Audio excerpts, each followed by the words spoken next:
제가 이제 킹제임스 성경을 이제 처음 만난 것이 한 2010년경이었던 것 같아요. 2010년.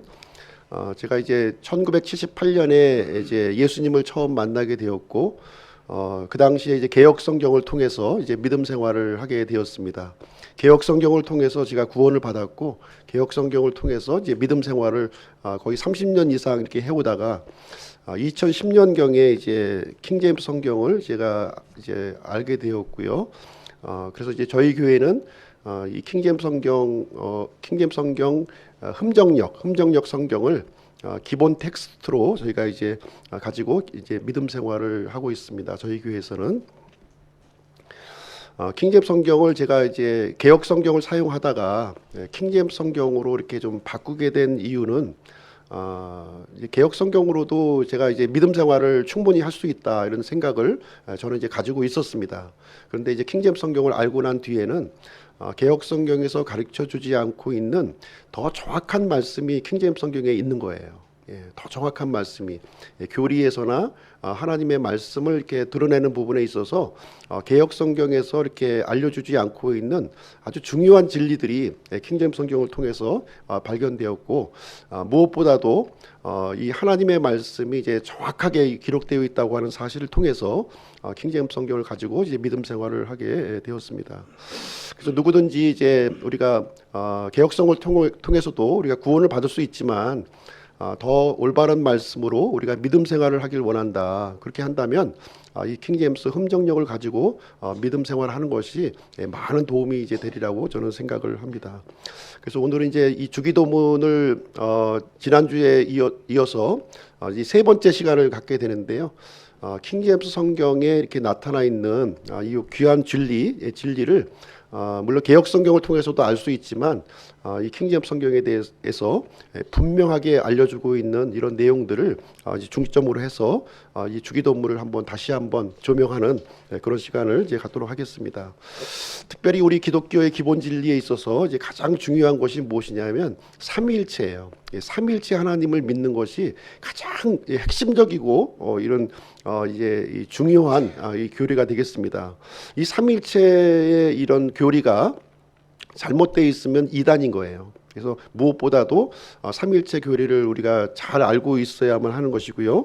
그럼에도 불구하고 이 삼위일체 이 교리는 기독교 내에서 많은 혼란을 갖고 있는, 정확하게 이 개념을 이제 갖추기가 이제 힘든 그런 상황이 있습니다. 그래서 오늘 이제 주기도문에 나타나 있는 요 이제 본문 내용을 통해서 이 삼위일체 하나님, 이 하나님을 좀 발견하는 시간이 좀 되었으면 좋겠고요.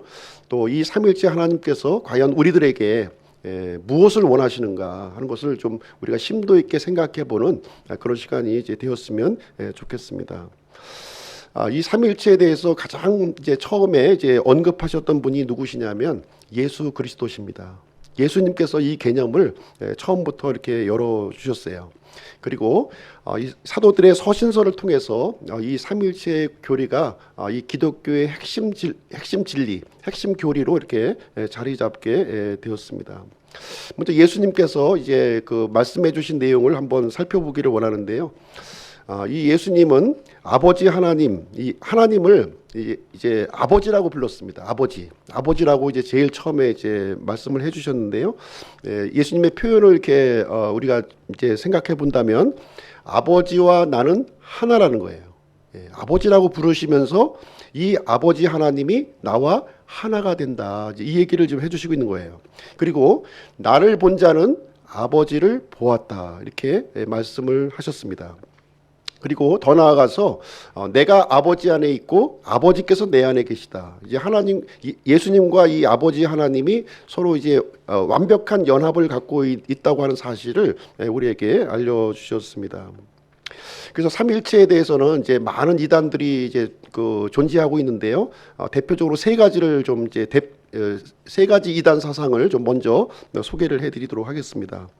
첫 번째 주장은 삼신론이에요. 삼신론은 무엇이냐면 각각의 그 다른 신이 존재한다는 거, 세 분의 신이 존재한다고 하는 주장입니다. 이 부분은 이 삼일체에서 한 부분만 본 거예요. 한 부분만 본 겁니다. 세 하나님이 존재한다는 이 주장이에요. 각각의. 근데 이제 이 세 하나님이 한 분이라는 사실을 이제 모르고 있는 내용이 이제 되겠습니다. 두 번째 주장은 무엇이냐면 단일신론이에요. 단일신론인데 이 얘기는 무슨 얘기냐면 아버지 하나님만 존재한다는 거예요. 예수님이나 성령님은 이제 인정하지 않고 오직 아버지 하나님만 있다 이렇게 주장하는 그런 주장이 되겠습니다. 대표적인 단체가 이제 여호와 증인이 여기에 이제 해당되고요. 이슬람교, 몰몬교도 이제 여기에 해당이 됩니다. 예수님을 인정하지 않는 거예요. 세 번째 주장은 무엇이냐면 이제 우리나라에서 많이 이제 번지고 있는 이단 사상인데 양태론 사상입니다.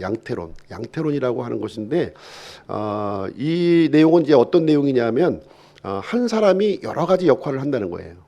한 사람이 여러 가지 역할을 한다. 예를 들면은 이제 한 남자가 있는데 집에서는 아버지고 회사에서는 부장님이시고 교회에서는 이제 집사님이시다 이렇게 해서 한 사람이 이게 다양한 여러 가지 역할을 맡고 있다 이렇게 주장을 하는 이론이 되겠습니다. 물을 비유해서도 설명을 해요. 이분들은 물이라고 하는 본질은 하나인데 어떨 때는 이제 얼음으로 존재하고 어떨 때는 액체로 존재하고 어떨 때는 기체로 존재한다. 본질은 하나인데 다양한 형태로 이제 나타날 수 있다. 이렇게 이제 설명을 하는 것입니다. 이게 이제 양태론 이제 주장인데요.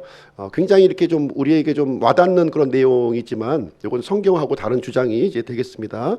그래서 하나님께서 이렇게 하나님은 한 분이신데 시대와 상황에 따라서 여러 모습으로 나타난다는 거예요. 구약에는 여호와 하나님 모습으로 나타나셨고 또 신약에는 예수 그리스도로 그리고 교회 시대에는 성령님으로 나타났다 이렇게 주장하는 이 주장이 이제 양태론 주장이 되겠습니다. 여기서 나온 이제 대표적인 사상이 뭐냐면 예수 유일주의예요. 예수 유일주의라고 하는 주장이 있습니다. 이 얘기는 무슨 얘기냐면은 아버지도 예수님이고 성령님도 예수님이라고 하는 주장이에요. 네. 굉장히 이 내용을 좀 받아들이고 있는 사람들이 이제 많이 있는데요. 우리가 이제 하나님 앞에 기도도 하고 이제 침례도 받고 찬양도 하는데 이 모든 것을 예수님에게만 연결시켜야만 유효하다는 거예요. 예수님이 빠져버리면 의미가 없다는 거예요. 의미가. 그래서 예수님 유일주의를 이제 주장하고 있는 거예요. 그래서 침례를 받을 때에도 이제 삼위일체 하나님의 이름으로 받는 것이 아니라 예수님의 이름으로 받아야만 유효한 침례다 이렇게 주장을 하는 주장이 이제 되겠습니다. 그래서 우리는 이 시간에 이제 성경에 기록되어 있는 이 하나님이 어떤 분이냐 하는 것을 아는 것은 대단히 중요한 거예요. 여기에 확고한 믿음을 우리가 이제 가져야 될 줄로 생각을 합니다. 성경의 하나님은 삼위일체 하나님이에요. 삼위일체 하나님이라고 하는 사실은 우리가 명확하게 붙들고 있어야 될 진리의 말씀이 이제 되겠습니다. 그래서 이 주기도문 내용을 보시게 되면 삼위일체 하나님에 대한 그런 이 마음이 이렇게 이 기도문 속에 녹아져 있음을 우리는 이제 발견하게 되는 것입니다. 그래서 첫 번째로 우리가 이제 생각해 볼 수 있는 것은 이제 예수님께서 이 주기도문을 가르쳐 주시면서 제자들에게 하늘에 계신 우리 아버지요 이렇게 하면서 이 기도문이 이제 시작을 하고 있습니다. 그러면 하늘에 계신 우리 아버지는 몇 분이신가 하는 거예요. 참 이 부분이 좀 헷갈리죠. 그렇죠? 예. 저도 좀 많이 좀 헷갈리는 부분인데 하늘에 계신 우리 아버지는 과연 한 분이신가? 아니면 두 분이신가? 아니면 세 분이신가 하는 거예요. 지금 예수님은 어디 계십니까? 제자들과 함께 땅 위에 있는 거예요. 땅에 대화하시면서 하늘에 계신 우리 아버지요. 기도의 대상을 이제 이렇게 언급을 해 주셨는데 이 하늘에 계신 우리 아버지는 과연 몇 분이시냐 하는 거예요. 예. 우리가 좀 이제 그동안의 믿음을 이렇게 생각을 해보면 세 분이어야 될 것 같은데, 그렇죠? 근데 세 분이라고 그러면은 좀 어떤 논리적으로 안 맞는 부분이 우리에게 생기는 겁니다. 왜냐하면 예수님은 지금 땅 위에 계시기 때문에, 예. 그러면 두 분이 계셔야 맞는 거죠. 성령님과 이제 아버지 하나님이 계셔야 맞는 건데, 그럼 몇 분이냐는 거죠. 예. 그 부분에 대해서 한번 말씀을 드리도록 하겠습니다.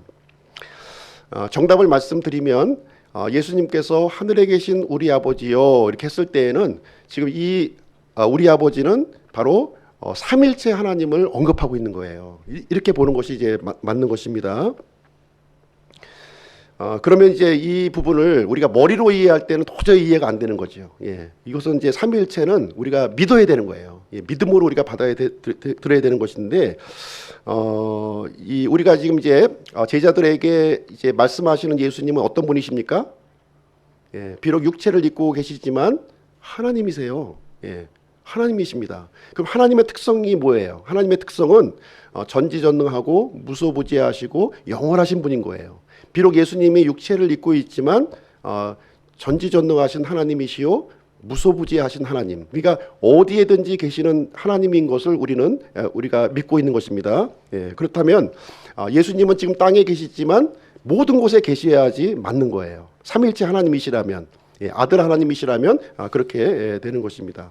그래서 예수님은 지금 이제 땅에 있으면서, 땅에 육체로 있으면서 동시에 하늘에도 계셔야 되는 거예요. 이 내용을 이 개역 성경을 가지고는 좀 이해를 하기가 힘듭니다. 그러나 우리 흠정역 성경을 통해서는 정확하게 이 내용을 증거하고 있다고 하는 사실을 우리는 살펴볼 수가 있는 것입니다. 첫 번째 말씀, 우리가 한번 증거를 이제 확증을 하려면 우리가 증거가 필요한 거죠. 말씀의 근거를 갖고 있어야 되니까 요한복음 3장 13절 한번 보시도록 하겠습니다. 마태복음은 그냥 두시고요. 요한복음 3장 13절 보겠습니다.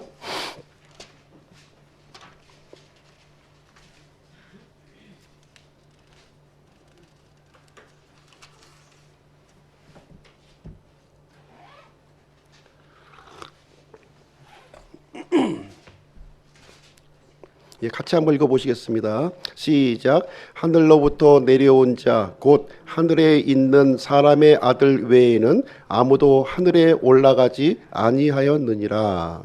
여기 보시면 하늘로부터 내려오신 분 누구십니까? 예수님이시죠. 근데 곧 이렇게 하면서 곧이라고 이제 표현을 해주고 있는데 하늘에 있는이라고 표현하고 있는 거예요.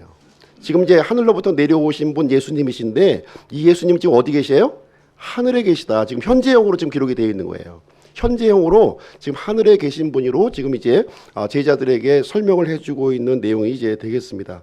이 개역 성경을 가지고 있는 분들은 이 부분을 이해할 수가 없는 거예요. 왜냐하면 하늘에 있는이라고 하는 이 단어가 없기 때문에 그래요. 하늘에 있는 이라고 하는 단어가 없어요. 개역 성경에는 삭제가 이제 되어 있는 것이고요. 흠정역 성경에만 하늘에 있는, 곧 하늘에 있는이라고 하는 단어가 표현되어 있어서 지금 땅 위에 제자들과 말씀하고 계시는 이 예수님이 지금 어디에 계세요? 하늘에도 지금 같이 동시에 존재하고 계시다. 이 사실을 얘기해주고 있는 거예요. 이 내용은 무슨 얘기를 해주는 거냐면 비록 육체를 입으셨지만 이 예수님은 하나님이시다. 무소부지하신 하나님이시라고 하는 이 신성을 가르쳐주는 그런 말씀이 되겠습니다. 그래서 개역 성경을 가지고는 예수님이 무소부지하신 하나님이라고 하는 사실을 알 수가 있어요, 없어요? 알 수가 없는 거예요. 요 구절이 삭제해 있기 때문에 그렇습니다. 그래서 흠정역 성경만이 이 부분을 정확하게 우리에게 이 진리를 알려주고 있는 내용이 되겠습니다. 한 가지 증거를 더 보여드리도록 하겠습니다. 요한일서 5장으로 한번 가서 보실게요. 요한일서 5장.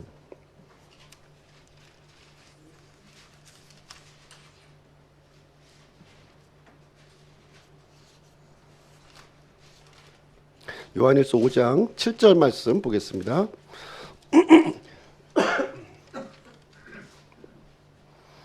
같이 읽어보겠습니다. 시작. 하늘에 증언하는 세 분이 계시니 곧 아버지와 말씀과 성령님이시라.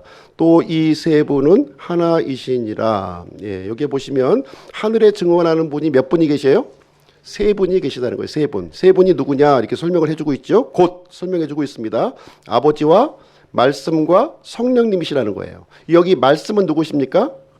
말씀이신 예수 그리스도를 의미하고 있는 거예요. 지금 하늘에 누가 계세요? 세 분. 아버지 하나님, 아들 하나님, 성령 하나님께서 계시다. 이렇게 분명하게 우리 흠정역 성경은 우리에게 알려주고 있습니다. 그러나 불행하게도 개역 성경을 가지고 이렇게 있으신 분들은 이 구절을 찾을 수가 없는 거예요. 그럼에도 불구하고 이 개역 성경에는 요한복음 5장 7절이 있어요, 없어요? 있습니다. 어떻게 해서 있어요? 예전에 개역 성경을 보시게 되면 요한복음 5장 6절의 말씀을 6절, 7절로 이렇게 배열을 해서 마치 있는 것처럼 이렇게 배열을 해 놓은 거예요. 그리고 새로 개정한 개역 개정 성경에는 요한복음 8장을 가지고 7절, 8절로 배열을 해가지고 7절이 있는 것처럼 이렇게 만들어 놓은 겁니다. 그래서 실질적으로 이 흠정역 성경에 있는 요한복음 5장 7절은 개역 성경에서는 죄송하지만 찾을 수가 없는 거예요. 그래서 하늘에 계신 이 삼일체 하나님에 대한 이 분명한 진리를 우리가 이제 알 수 없도록 이렇게 되어 있다 하는 것입니다. 그래서 개역 성경에는 이 중요한 이 내용이 이제 빠져 있다 이렇게 볼 수가 있고요. 흠정역 성경은 정확하게 이 삼일체 하나님에 대한 진리를 가르쳐 주고 있다 이렇게 보시면 되겠습니다.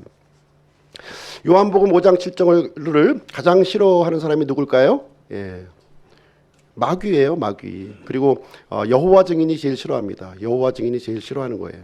그래서 하늘에 증언하시는 하는 세 분이 계시니 곧 아버지와 말씀과 성령님이시라. 또 이 세 분은 하나이시니라. 그래서 영어 표현으로 보면 정확해요. Three persons in one God이에요. 한 하나님 안에 세 분의 인격체, 뚜렷이 구별되는 세 분의 인격체가 존재하는 거예요. 이것은 우리 사람의 머리로 이해할 수가 없는 개념이에요. 이것은 그대로 하나님의 말씀에 기록되어 있기 때문에 그 말씀을 그대로 믿어야 되는 그 내용이 되겠습니다. 그래서 우리 기독교의 핵심 진리가 바로 이 내용입니다. 한 하나님 안에 뚜렷이 구별되어 있는 세 분의 인격체가 존재한다는 거예요. 비록 예수님이 사람의 몸을 입고 이 땅에 오셨지만 어디에도 계세요? 하늘에도 계시다는 거예요. 그 어느 곳에 모든 곳에 계시는 분, 이분이 바로 예수님이다 이렇게 우리에게 알려주시고 있는 귀한 진리가 되겠습니다. 그래서 이 세 분의 하나님, 이 세 분의 하나님은 하나님으로서의 본질과 속성이 통일해요. 차이가 없습니다. 똑같아요.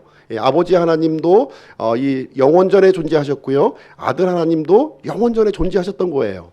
아버지 하나님은 좀 높고 아들 하나님은 좀 낮은 게 아니에요. 열등한 게 아니에요. 똑같이 하나님으로서 동등한 속성을 가지고 있습니다. 그럼에도 불구하고 아버지 하나님과 아들 하나님과 성령 하나님은 뚜렷이 구별되어 있는 인격체를 가지고 있다. 이렇게 우리는 이해를 해야 되는 것입니다. 그러면 우리가 이해를 돕기 위해서 한 가지 더 좀 말씀을 드리도록 할게요. 그럼 아버지 하나님께서 이 아들 하나님을 향해서 어떻게 불렀을까요? 예수님은 이 땅에 거하실 때 아버지 하나님이라고 불렀어요. 하늘에 계신 분을 아버지 하나님이라고 불렀는데, 그럼 아버지 하나님은 예수님을 어떻게 불렀는가? 이제 그 내용을 한번 찾아보도록 하겠습니다. 히브리서 말씀을 한번 가서 보시도록 하겠습니다. 히브리서 조금 앞으로 넘기셨어요.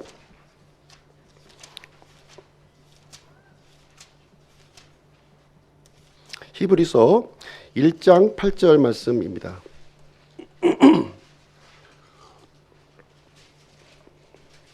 히브리서 1장 8절 332페이지고요. 같이 한번 읽어보시겠습니다. 시작. 아들에게는 이르시기를 오 하나님이여 주의 왕자는 영원무궁하오며 주의 왕국의 홀은 의의 홀이니이다. 지금 이제 누가 누구에게 얘기하는 거예요? 지금 아버지 하나님께서 아들 하나님께 지금 얘기하고 있는 거잖아요. 아들 하나님을 향해서 어떻게 아버지 하나님이 지금 얘기하고 있습니까? 오 하나님이여 이렇게 부르잖아요. 하나님이여. 그리고 주의 왕좌는, 주의 왕국은 이렇게 표현을 함으로써 지금 이제 그 예수님을 향해서 이제 아버지 하나님이 하나님 주 이렇게 부르고 있는 내용이 이제 되겠습니다. 그래서 본질상 차이가 없다는 거예요. 아버지 하나님과 예수 그리스도는 본질상 차이가 없는 분이시다. 그러나 분명한 것은 이 두 분이 별개의 인격체라는 거예요. 별개의 인격체, 다른 인격체다 하는 것을 우리에게 말씀을 해주고 있습니다. 우리가 한번 구약 성경도 한번 가서 볼게요. 신약 성경만 보지 마시고 시편 110편 한번 가서 보시겠습니다. 시편 110편. 시편 110편.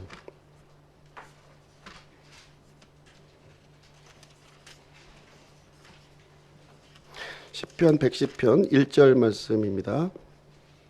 시편 110편 1절.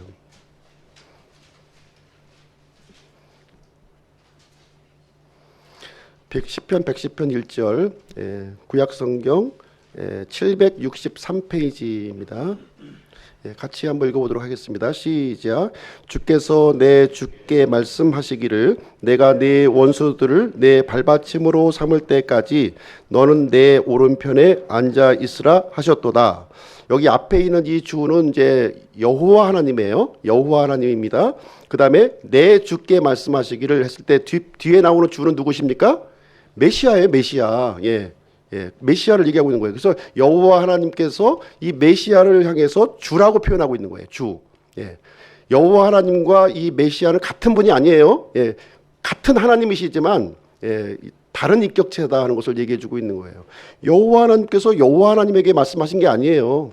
여호와 하나님께서 이 아들 하나님, 이 주에게 지금 이제 얘기했다. 이 내용이 기록되어 있는데 이 시편 110편 1절 말씀은 신약 성경에서 계속 인용이 되고 있어요. 몇 번 인용되고 있냐면 4번 인용됩니다. 4번. 마태복음 22장에서 인용이 되고 마가복음 12장에서 인용이 되고 누가복음 20장에서 인용이 되고 사도행전 2장에서 인용되는 말씀이에요. 이 말씀을 여호와 구약의 여호와 하나님과 신약에 오신 예수 그리스도와는 구별된 존재라고 하는 사실을 분명하게 알려주고 있습니다. 뿐만 아니라 이 두 분은 같은 하나님의 하나님이시라는 거예요. 본질상 이 얘기를 해주고 있습니다.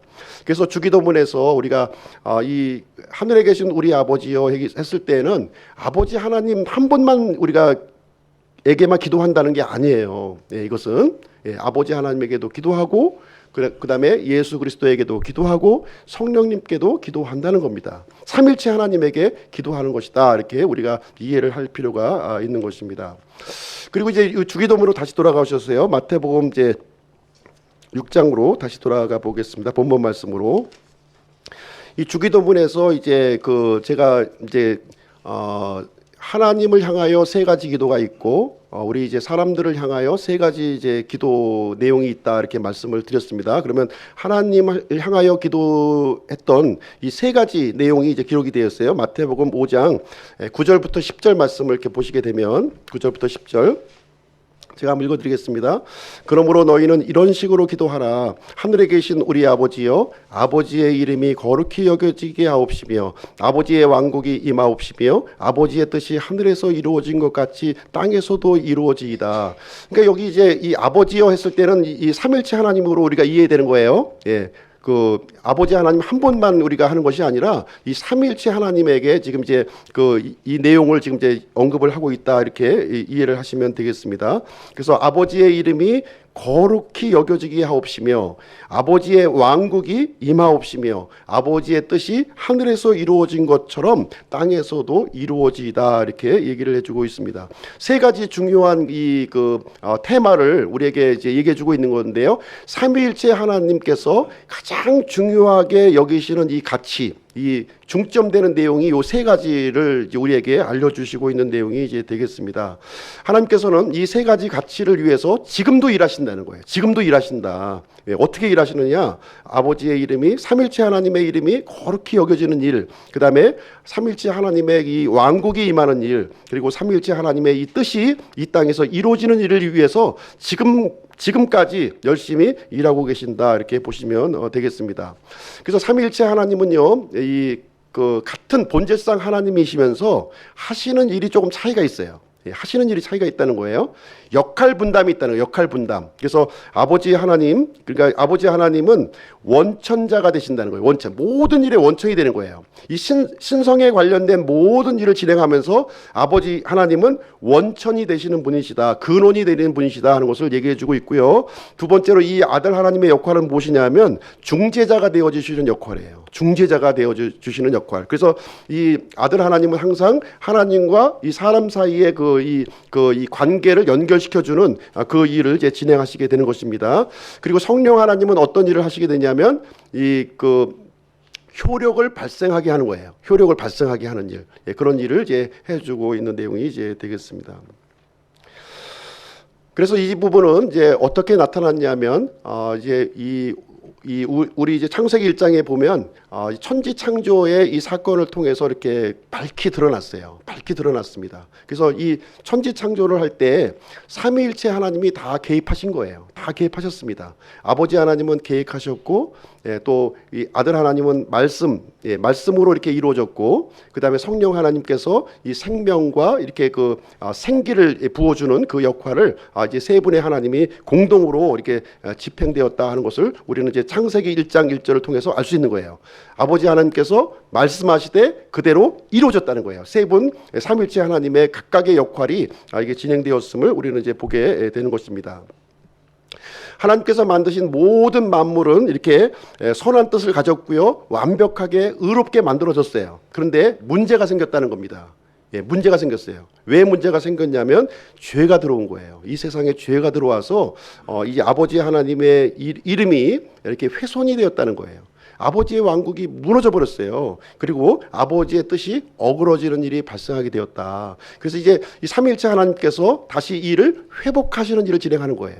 그래서 예수님께서 이 땅에 이제 사람의 몸을 입고 오셔서 이 얘기를 해주고 있는 겁니다. 지금 모든 것이 지금 이제 아버지의 이름도 땅바닥에 떨어졌고요, 아버지의 왕국도 지금 이제 무너졌고요, 아버지의 뜻이 이제 이렇게 왜곡되었는데 이것을 내가 다시 회복하러 오셨다는 거예요. 예수 그리스도께서 다시 회복하러 이제 사람의 몸을 입고 오셨다 하는 것을 얘기하면서 이 제자들이, 우리 믿는 사람들이 가장 핵심적인 가치를 가지고 기도해야 될 제목이 뭐냐, 요 세 가지를 놓고 기도하라는 거예요.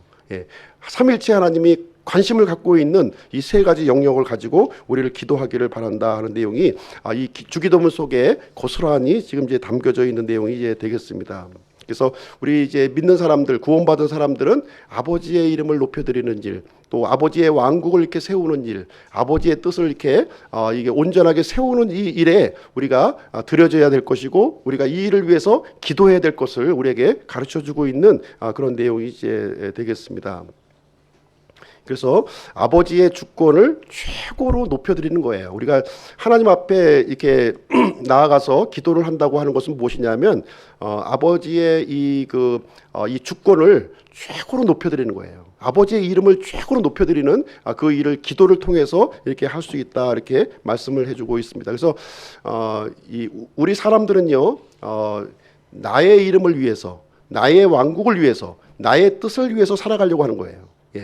이것은 잘못된 거라는 거예요. 왜곡된 거라는 겁니다. 이제 구원받은 사람들은 어떻게 해야 돼요? 내 뜻과 내 왕국과 내 이름을 위해서 사는 것이 아니라 누구를 위해서 살아야 돼요? 아버지의 왕국과 아버지의 이름과 아버지의 뜻을 위해서 살아야 된다. 이 얘기를 이제 주기도문을 통해서 우리에게 알려주시는 내용이 이제 되겠습니다.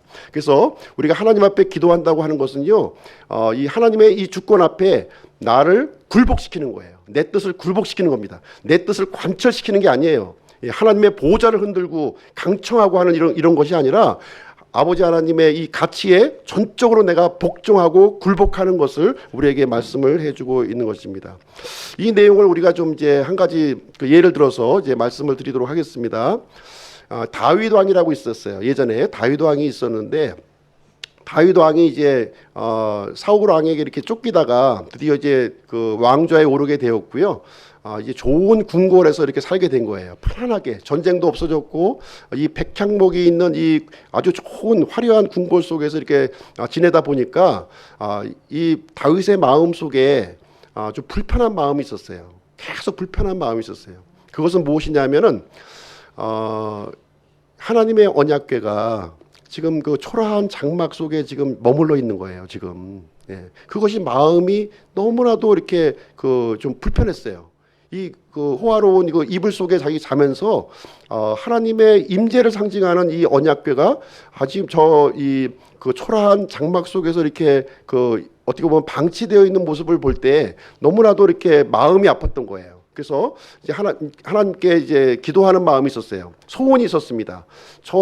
이 하나님의 집을 좀 내가 세워야 되겠다. 그래서 저 언약궤를 하나님의 이 집에 이렇게 좀 모셔야 되겠다 하는 그런 아주 좋은 뜻을 이렇게 가지게 되었습니다. 그래서 그 내용을 가지고 이제 나단 대언자에게 이제 그 내용을 이제 얘기하게 됩니다. 그래서 나단 대언자도 그 내용을 들으니까 너무 좋은 거예요. 생각이, 이 다윗의 생각이 너무나 좋은 거예요. 그래서 너무 좋은 생각입니다. 그래서 하나님 앞에 좀 그 내용을 가서 내가 아뢰겠습니다 하고 이제 아뢰니까 하나님께서 어떻게 답변을 해주시냐면은 이렇게 답변을 해주십니다. 열왕기하 19장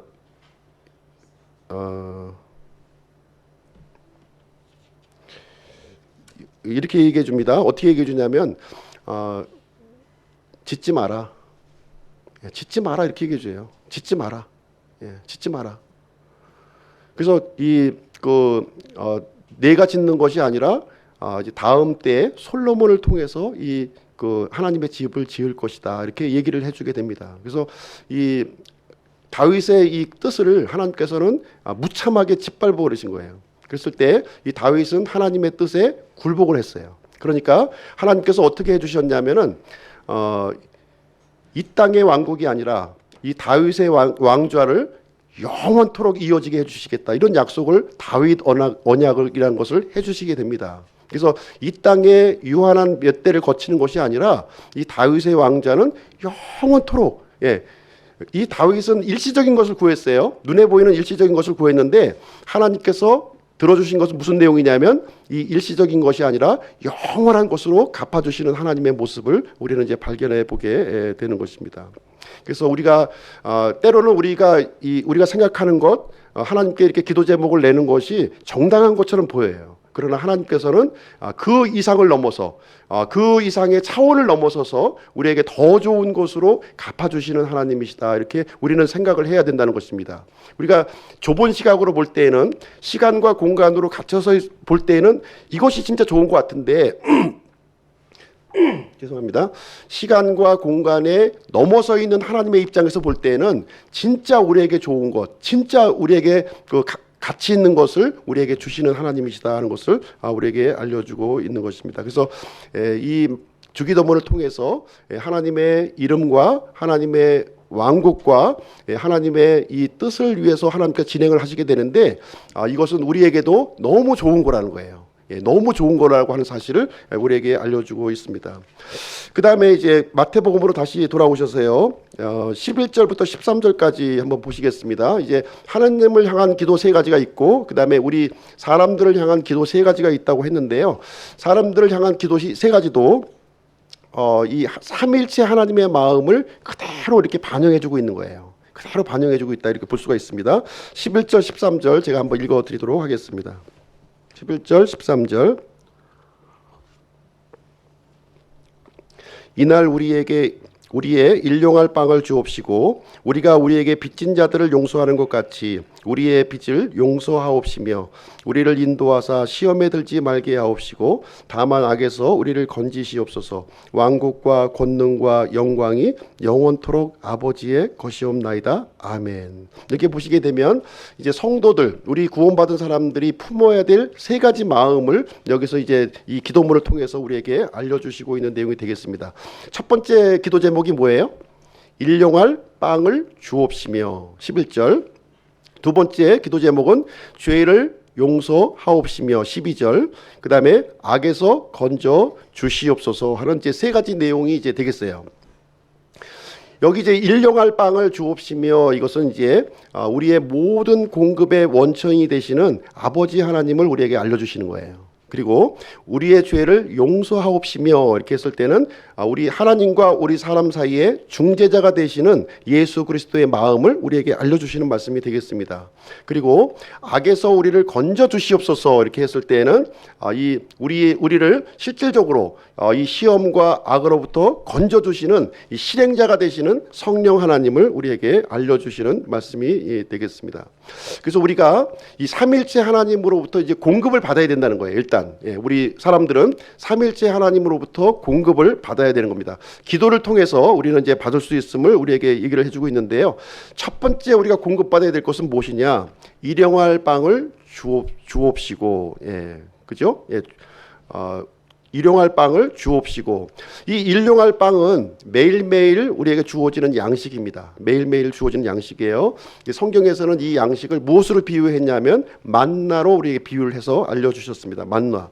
그래서 이 일용할 양식은 무엇이냐면 매일매일 먹는 삼시세끼를 얘기하고 있는 것이 아니라 영적인 음식을 우리에게 알려주시고 있는 그런 말씀이 되겠습니다. 그래서 우리는 아버지 하나님으로부터 매일매일 영적인 음식을 공급을 받아야 된다는 거예요. 사람이 빵으로만 살 것이 아니요 하나님의 입에서 나오는 모든 말씀으로 살 것이니라 이렇게 말씀을 해주셨어요. 그래서 우리 육체는 우리가 음식을 통해서 우리가 생명을 얻게 되는 것이고요, 우리 영적인 생명은 이 하나님의 말씀을 통해서 우리가 생명을 유지할 수 있다는 것을 얘기를 해주고 있는 것입니다. 그래서 오늘날 우리는 이제 정보의 홍수 시대에 살고 있다 이렇게 생각을 할 수가 있어요. 수많은 정보, 우리가 유튜브라든가 인터넷을 보게 되면은 수많은 정보들이 거기에 깔려져 있어요. 예전에는 알 수 없었던 전문적인 내용들이 우리가 이제 알고 있는 그런 시대를 살아가고 있습니다. 그럼에도 불구하고 하나님의 이 그 영적인 양식, 영적인 그 이 음료는 이렇게 부족한 시대에 살고 있다고 하는 사실을 얘기해주고 있습니다. 홍수가 났지만 정작 먹을 물이 없는 그런 시대에 우리는 살고 있는 거예요. 생명을 주는 말씀, 우리의 영을 살려주는 그 말씀은 정작 찾아보기 힘든 시대에 우리가 살고 있습니다. 그래서 아모스서 8장 11절 말씀 제가 읽어드리겠습니다. 아모스서 8장 11절. 주 하나님이 말하노라. 보라, 날들이 이르리니 내가 그 땅에 기근을 보내리라. 그것은 빵으로 인한 기근도 아니요 물로 인한 갈증도 아니며 오직 주의 말씀들을 듣는 것에 대한 기갈인지라. 이렇게 말씀을 해주고 있습니다. 실질적으로 우리는 먹을 것에 풍족한 시대에 살고 있지만 진정으로 참다운 말씀, 이 영의 생명을 주는 이 순수한 말씀은 지극히 이렇게 부족한 시대에 살고 있다고 하는 사실을 우리에게 알려주고 있습니다. 우리가 육신의 양식, 매일매일 세 끼의 양식으로만 살아간다면 짐승과 다를 바가 없는 거예요. 그렇지 않습니까? 영의 양식을 먹었을 때에만이 하나님의 이 생명을 우리가 누리면서 살아갈 수 있다는 것을 얘기를 해주고 있습니다. 두 번째로 우리의 죄를 용서하옵시며, 죄 용서를 우리가 받아야 된다는 것을 얘기를 해주고 있어요. 12절 말씀에 이제 기록이 되어 있는데요. 그래서 하나님과 우리 사이에 가장 걸림돌이 무엇입니까? 가장 큰 걸림돌이 바로 죄예요. 죄가 가장 큰 걸림돌이라고 하는 사실을 우리에게 알려주고 있습니다. 그래서 우리는 죄를 절대로 가볍게 보시면 안 된다는 거예요. 가볍게 보시면 안 돼요. 지금 우리 이제 우한 폐렴이 돌고 있는데 이 전염병보다 더 무서운 게 뭐냐? 바로 죄라는 거예요. 죄의 실체를 우리가 알고 있다면 참으로 무시무시하고 끔찍한 것이 죄라고 하는 것이구나 하는 사실을 우리가 이제 알 수가 있습니다. 요즘 코로나 바이러스 때문에 이제 이 경보가 발령이 되었지요. 경보, 마스크를 또 쓰고 손을 씻고 또 사람이 모인 곳에 이제 가지 말라 이런 이제 그 위생 경보가 이제 발령이 되어 있는데 더 지독한 것은 바로 죄라는 거예요. 우리가 죄를 품고 있는 순간 거룩하신 하나님과는 우리가 분리돼서 살 수밖에 없음을 성경은 우리에게 가르쳐주고 있습니다. 이 바이러스를 박멸해야 되는 것처럼 죄를 박멸해야 된다는 거예요. 박멸해야지만 하나님과의 관계를 회복할 수 있음을 우리에게 알려주고 있습니다. 죄의 삭은 사망이에요. 죄의 삭은 사망입니다. 예외 없습니다. 털끝만치의 죄를 지었더라도 그것은 사망으로 갚아야 된다고 하나님은 우리에게 말씀을 해주고 있습니다. 그러나 예수 그리스도께서, 사람의 몸을 입고 오신 예수 그리스도께서, 그 하나님께서 십자가에서 죽으심으로 말미암아 그 끔찍한 죄를 우리에게 완전히 제거해 주셨다고 하는 사실입니다. 우리 대신 죄가 되어 주셨고요, 우리 대신 하나님의 심판을 받으셨고요, 이 십자가에서 자신의 피와 물을 쏟으셨다고 이렇게 말씀을 해주고 있습니다. 이 끔찍한 죄를 제거하기 위해서 이 영원하신 하나님께서 사람의 몸을 입으셔야만 됐고 그 십자가에서 끔찍한 죽음을 죽으셔야만 했다고 하는 사실을 우리에게 알려주고 있습니다. 이제 살 길은 하나예요. 방역이 완벽하게 조성되어 있는 장소가 있는데 거기는 어디냐면은 바로 십자가의 그늘이라는 거예요. 갈보리 십자가의 그늘 속에 들어갔을 때에는 이 죄라고 하는 이 바이러스로부터 보호를 받을 수 있다 이렇게 말씀을 해주고 있습니다. 그리고 우리 구원받은 사람들은 한 번 죄 용서 받았다고 끝나시면 안 된다는 거예요. 우리는 한 번 목욕을 했다고 하더라도 끊임없이 우리 손과 발은 바이러스로 오염될 수밖에 없어요. 계속해서 우리는 정결하게 씻어야 되는 것입니다. 그래서 요한 1서 1장 9절 말씀에 그 비책을 우리에게 알려주셨습니다. 죄를 지었다면 어떻게 하는가? 그 구원받은 사람이 죄를 지으면 어떻게 되는가?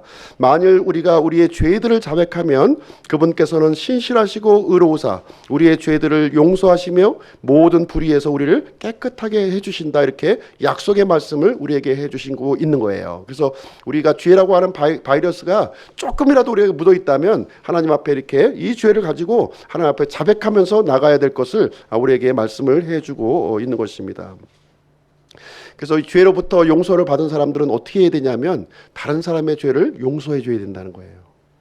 나만 죄를 받고 끝나면 안 돼요. 다른 사람의 죄도 용서해 주는 일을 해야 된다는 것을 얘기해 주고 있습니다. 내가 용서받은 죄는 큰 죄예요. 큰 죄입니다. 그리고 다른 사람이 나에게 잘못한 것은 작은 죄예요. 그래서 우리가 큰 죄를 용서받았다면 작은 죄를 용서하는 것이 지극히 당연한 것이다, 이렇게 얘기하면서 우리 믿는 사람들 사이에 이 죄라고 하는 바이러스가 조금도 틈타지 못하도록 하나님께서는 이렇게 예수 그리스도의 십자가를 붙들고 그리고 이 기도를 통해서 자백함으로 말미암아 정결한 삶을 살아야 될 것을 우리에게 가르쳐 주고 있습니다. 사실 우리가 지난 시간에도 말씀드렸지만 이 용서라고 하는 것이 참 순종하기 어려운 영역이에요. 그렇지 않습니까? 나는 큰 죄를 받았다고 이제 생각을 하는데 다른 사람의 이 작은 죄를 보게 되면 진짜 용서가 안 되는 거예요. 진짜 용서가 안 됩니다. 그래서 하나님께서는 이제 이 문제를 가지고 기도하라는 거예요. 기도하라는 겁니다. 기도를 통해서만이 이것을 극복을 할 수가 있는 것입니다. 내 죄를 크게 보게 해주시고 그 다음에 하나님의 용서를 크게 보게 해주시고 용서하는 마음을 품게 해달라고 기도하는 그 기도를 하라고 우리에게 말씀을 해주고 있는 것입니다. 세 번째로 이 두 번째는 이제 예수 그리스도의 마음이고요. 세 번째는 악에서 건지시옵소서, 이렇게 얘기해주고 있는 13절 말씀을 통해서 말해주고 있습니다. 악에서 건지어 주시옵소서, 이제 이렇게 얘기하고 있습니다. 우리가 예전에 마귀의 속박 가운데 있을 때에는 악과 싸울 필요가 없었어요. 그냥 죄를 지으면 됐어요. 그냥 악과 싸울 필요가 전혀 없었습니다. 그때는 누구랑 싸웠습니까? 우리가 하나님과 싸웠어요. 하나님이 나한테 뭐 해준 게 무엇이 있는데, 나를 왜 이 세상에 나오게 해줬는데 하면서 하나님을 대적하고 하나님을 원망하면서 우리가 살아왔다는 거예요. 근데 우리가 예수님을 믿는 순간, 구원받는 순간 우리의 진영이 바뀌어졌다는 거예요. 진영이 바뀌어졌습니다. 이제 하나님이 우리의 아버지가 되시고 이 마귀가 우리의 대적이 되었다고 하는 사실을 우리에게 알려주고 있습니다. 이제 싸움의 대상이 바뀌어진 거예요. 이제 하나님을 향해서 싸우는 것이 아니라 마귀를 위해서 싸워야 된다는 것을 우리에게 가르쳐주고 있습니다. 더 이상 우리는 혈과 육의 싸움을 하는 것이 아니라 영적인 실체와 싸워야 할 것을 우리에게 가르쳐주고 있는 거예요. 선과 악을 분별해야 되는 겁니다. 어떤 것이 선이고 어떤 것이 악이고 어떤 것이 정결한 것이고 어떤 것이 불결한 것인지를 우리는 구별을 해야 되는데, 내 생각을 가지고 하는 것이 아니라 이제는 하나님의 말씀을 가지고 하나님의 기준을 가지고 우리가 분별을 해야 되는 것입니다. 그래서 사람은 연약한 존재예요. 마귀는 강한 존재입니다. 어떻게 하든지 하나님 앞에 나아가는 것을 막으려고 하는 거예요. 방해하려고 합니다. 우는 사자와 같이 우리를 이제 거꾸로 넘어뜨리려고 한다는 거예요. 그래서 이 문제를 가지고 하나님 앞에 기도해야 되는 것을 우리에게 가르쳐주고 있는 것입니다. 그래서 내가 약한 것처럼 다른 사람도 연약한 거예요. 우리는 마귀에게 시험받을 수밖에 없고 악에게 굴복할 수밖에 없는 것이 우리의 현실입니다. 그래서 우리는 이 악에서부터 구출받을 수 있도록 성령 하나님께 우리는 기도해야 된다는 거예요. 성령 하나님만이 우리를 시험에 들지 않게 하시고 악에서 구출해 줄 수 있다고 하는 사실을 가르쳐주고 있습니다. 그래서 내가 시험받지 아니하고 악에서 구출을 받았다면 또 다른 연약한 사람들을 우리가 붙들어주는 일에 우리가 이제 실행해야 될 것을 우리에게 가르쳐주는 그런 말씀이 되겠습니다. 서로 이렇게 붙들어 주어야만 우리는 이 땅의 삶을 주님이 오실 때까지 우리는 살아갈 수 있음을 우리에게 가르쳐주고 있는 것입니다.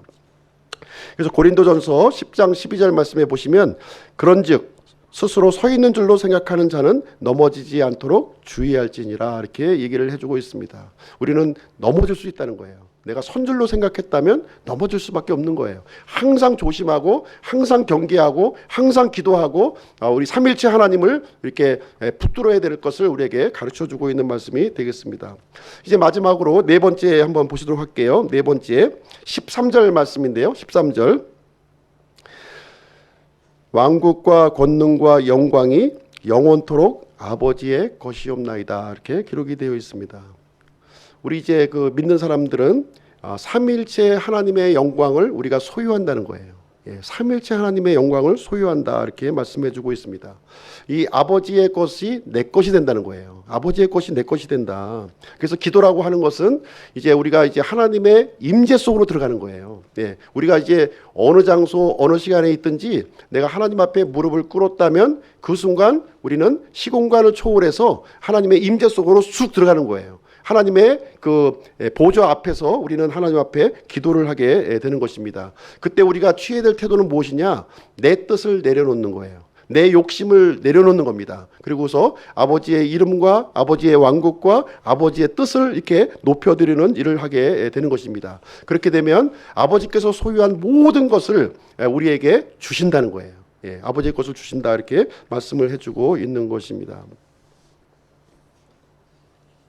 그래서 우리는 기도를 통해서 이제 이 하나님의 이 영광스러운 일, 이 영광스러운 일에 우리에게 참여하게 되는 그런 복을 우리가 누리게 되는 것입니다. 이 기도를 통해서 이 삼일체 하나님의 이 마음을 우리가 같이 공유할 수가 있다는 거예요. 그리고 이 기도를 통해서 삼일체 하나님의 이 그 복된 영광을 우리가 함께 우리가 추구하면서 나아갈 수 있다는 것을 말씀해주고 있습니다. 그리고 이 기도를 통해서 마지막으로 하나님의 모든 소유하고 있는 것들을 우리가 이제 아들로서 그것을 누리게 되는 상속받게 되는 일을 우리에게 기록을 해주고 있습니다. 그래서 예수님께서 이제 제일 처음에 이 세상에 오셔서 이 기도를 우리에게 가르쳐 주신 거예요. 이 기도. 이 삼일체 하나님께서 얼마나 이렇게 중요하게 여기고 있으며 얼마나 강조하고 있으며 또 우리에게 또 이루어지기를 믿는 사람들을 이렇게 또 초청하고 계신 거예요. 이 자리로, 이 영광의 자리로, 하나님의 영광의 자리로 우리를 초청하고 있는 이 기도가 바로 이제 주기도문의 이제 기도 내용을 우리에게 알려주고 있는 것입니다. 그래서 우리는 기도의 사람이 되어야 되는 거예요. 예수님께서 가장 먼저 알려주신 것이 기도의 사람이 될 것을 우리에게 알려주고 있습니다. 그래서 우리는 올 한 해는 기도하는 해가 되었으면 좋겠어요. 기도하는 해가 되어서 하나님 앞에 무릎 꿇고 나아가고 이렇게 부모한테 이렇게 땡깡 쓰면서 이렇게 막 내 것만 주세요 이렇게 막 아우성치기보다는 좀 더 이제 성숙해서 이제 내 것보다는 아버지의 것을 구하게 되면 아버지께서는 그 이상의 것을 우리에게 공급해 주시는 분이라고 하는 사실을 알게 되는 겁니다. 기도하지 않는 사람은요 하나님을 알 수가 없어요. 기도하지 않는 사람은 하나님의 마음을 알 수가 없어요. 기도하지 않는 사람은 하나님의 일을 알 수가 없는 거예요. 기도한 사람만이 그것을 경험하고 누릴 수가 있고요. 모든 것을 소유할 수가 있음은 아주 이 복된 진리의 말씀을 우리에게 알려주고 있는 내용이 되겠습니다. 이 개역 성경에는 이제 이 왕국이라고 하는 단어를 나라라고 하는 그 단어로 사용을 했습니다. 우리 흠정역 성경에는 왕국으로 되어 있고요. 이 개역 성경에는 나라로 번역을 했습니다. 뭐 왕국으로 번역할 수도 있고 나라로도 번역을 할 수가 있는데 영어로는 킹덤이에요. 킹덤은 왕국으로 번역하는 것이 맞습니다. 지금 여호와 증인이 이 소중한 이 단어를 이렇게 훼손시켰지만 그럼에도 불구하고 이 왕국이라고 하는 단어는 매우 소중한 단어예요. 왕이 통치하는 나라라는 거예요. 이 나라는 여러 통치 제도가 있어요. 성경에서 말하는 통치 제도는 이 민주공화국도 아니고요. 이 왕국이라는 거예요. 왕국. 하나님께서 통치하는 그 나라를 우리에게 알려주고 있고요.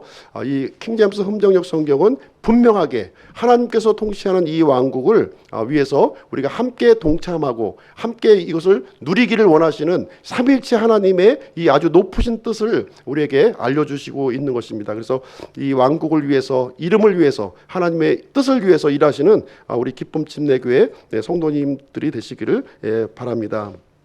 그래서 올 한 해 아버지의 이 마음, 아버지의 일을 또 함께 참여해서 하늘의 복을 누리시는 우리 기쁨 침례교회 성도님들이 되시기를 바라고요.